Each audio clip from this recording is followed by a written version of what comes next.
मुलांना रागवल्याच्या किरकोळ कारणावरून युवकास लाथाबुक्क्यांनी मारहाण करून त्याचा खून केल्याप्रकरणी दोषी ठरवून विटा येथील जिल्हा न्यायाधीश आणि अतिरिक्त सत्र न्यायाधीश रविकिरण रामकृष्ण भागवत यांनी 5 जणांना आजन्म कारावास आणि 1,80,000 रुपये दंडाची शिक्षा ठोठावली।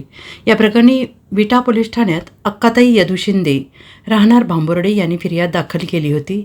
मारहाणीची घटना दिनांक 16 मे 2016 रोजी सायंकाळी 7च्या सुमारास घडली होती। 6 जणांनी केलेल्या मारहाणीत दीपक यदू शिंदे वय वर्ष 24 राहणार भांबुर्डे याचा मृत्यू झाला होता। खटल्याच्या सुनावणीत सरकार पक्षातर्फे ॲडव्होकेट AM साटविलकर यांनी काम पाहिलेलं। विक्रम शिवाजी शिंदे वय वर्ष 46, महेश दिनकर शिंदे वय वर्ष 50, तानाजी पांडुरंग शिंदे वय वर्ष 55 सर्व राहणार भांबर्डे तालुका खानापूर, विशाल शिवाजी शिंदे वय वर्ष 44 आणि विश्वास गणपतराव भोसले वय वर्ष 55 दोघेही राहणार विटा तालुका खानापूर अशी शिक्षा झालेल्या आरोपींची नावे आहेत।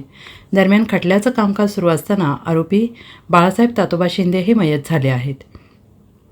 खटल्याबाबत अधिक माहिती अशी, फिर्यादी अक्काताई यांचा मुलगा दीपक आणि आरोपी हे नातेवाईक आहेत।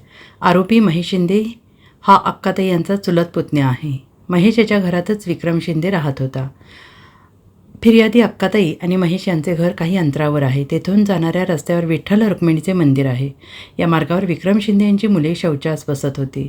याबाबत वारंवार अक्काताई यांनी मुलांना तसेच विक्रम आणि त्याच्या कुटुंबियांना सांगितलं होतं। त्यावरून त्यांच्यात सतत वाद होत असत। दरम्यान 16 मे 2016 रोजी सकाळी अक्काताई यांनी त्यांच्या साड्या धुवून घराबाहेर वाळत घातल्या। सकाळी 10च्या सुमारास विक्रम याच्या पत्नीने या सर्व साड्या फाडून टाकल्या आणि याचा जाब अक्काताई यांना विचारल्यावर विक्रम हा त्यांच्या अंगावर धावून गेला। यावेळी मयत दीपक हा घराबाहेर आला, त्यामुळे विक्रम त्याच्याशी वाद घालू लागला।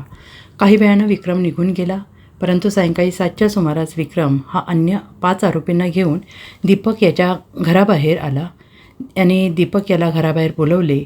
6 जणांनी त्यास लाथाबुक्क्यांनी बेदम मारहाण केली। यावेळी अक्काताई यांचे पती यदू शिंदे हे मध्ये पडले असता आरोपींनी त्यांना मारहाण केली। त्यानंतर सर्वजण चारचाकीतून निघून गेले। आरोपींनी केलेल्या बेदम मारहाणीत दीपक हा बेशुद्ध पडल्याने तसेच त्याच्या नाकातोंडातून रक्त येऊ लागले। मात्र आरोपींच्या दहशतीमुळे कोणीही त्यांच्या मदतीला आलेले नाही। त्यामुळे फिर्यादी अक्काताई यांनी पोलीस ठाण्यात धाव घेतली। त्यानंतर पोलिसांनी दीपक यास तातडीनं रुग्णालयात दाखल केलं। दीपक याच्या पोटातील शिरा तुटल्याने तसेच आतड्याला भूक पडल्याने निदान शासकीय रुग्णालयातील वैद्यकीय अधिकाऱ्यांनी केले। मात्र उपचार सुरू असताना 21 मे रोजी त्याचा मृत्यू झाला। सदर खटला न्यायालयात सुनावणीस आला असता सरकार पक्षातर्फे 10 साक्षीदार तपासण्यात आले। Bureau report SBN Marathi.